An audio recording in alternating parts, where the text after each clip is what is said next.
Hello friends, Harish Shankar డైరెక్షన్లో power star Pawan Kalyan main లీడ్గా నటించిన ఉస్తాద్ భగత్ సింగ్ ఈరోజు గ్రాండ్గా రిలీజ్ అయింది భయ్య. మిక్స్డ్ టాక్ అయితే తెచ్చుకుంది. మరి నేనైతే ఈ మూవీని చూస్తాను, నాకైతే యావరేజ్గా అనిపించింది. మీరు కానీ మూవీని చూస్తుంటే మీకు ఏ విధంగా అనిపించిందో కింద కామెంట్ అయితే చేయండి భయ్య.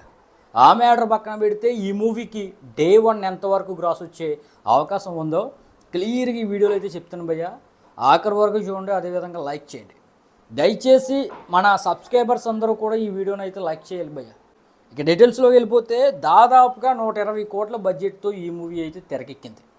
120 కోట్ల బడ్జెట్తో తెరకెక్కితే దాదాపుగా 130 కోట్లకు ఈ మూవీ అయితే అమ్ముడిపోయింది భయ్య.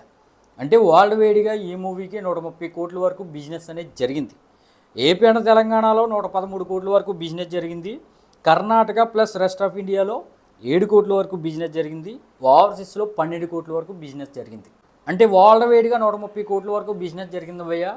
మరి లాంగ్ రన్లో ఈ మూవీ బిజినెస్ని అచీవ్ చేయాలంటే వరల్డ్ వైడ్గా 132 కోట్ల వరకు షేర్ని రాబట్టాలి. అదేవిధంగా 220 కోట్ల పైన గ్రాస్ అయితే రాబట్టాల్సి ఉంది భయ్య. అంటే 220 కోట్ల బ్రేక్ ఈవెన్ టార్గెట్తో ఈ మూవీ అయితే బరిలోకి దిగింది. ఈరోజు వరల్డ్ వైడ్గా దాదాపుగా 1600 స్క్రీన్స్లో ఈ మూవీ అయితే రిలీజ్ అయింది భయ్య. ఏపీ అండ్ తెలంగాణలో 900 నుండి 1000 స్క్రీన్స్లో ఈ మూవీ అయితే రిలీజ్ అయింది భయ్య. ఇక కర్ణాటక ప్లస్ రెస్ట్ ఆఫ్ ఇండియాలో ఒక 100 స్క్రీన్స్లో రిలీజ్ అయింది. ఓవర్సీస్లో ఒక 350 స్క్రీన్స్లో రిలీజ్ అయింది. మరి ఈ విధంగా వరల్డ్ వైడ్గా 1600 స్క్రీన్స్లో అయితే రిలీజ్ అయింది భయ్య. ఇక అడ్వాన్స్ బుకింగ్స్ ద్వారా ఎంత రాబట్టిందంటే చాలా తక్కువ రాబట్టింది భయ్య.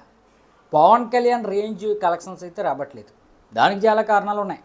హైప్ తక్కువ ఉండటం, లేదంటే తెలంగాణలో టికెట్ హైక్స్ లేకపోవడం, పెయిడ్ ప్రీమియర్స్ సరిగ్గా లేకపోవడం, ఇవన్నీ వెరిసి ఒక 25 కోట్ల వరకు అడ్వాన్స్ బుకింగ్స్ ద్వారా అయితే ఈ మూవీ అయితే రాబట్టింది భయ్య. అవి కూడా 2 తెలుగు రాష్ట్రాల నుంచే మేజర్గా వచ్చాయి. ఓవర్సీస్ నుంచి అంత ఎక్కువ ఏం రావట్లేదు. Karnataka and rest of India కూడా అంత ఎక్కువ ఏం రావట్లేదు.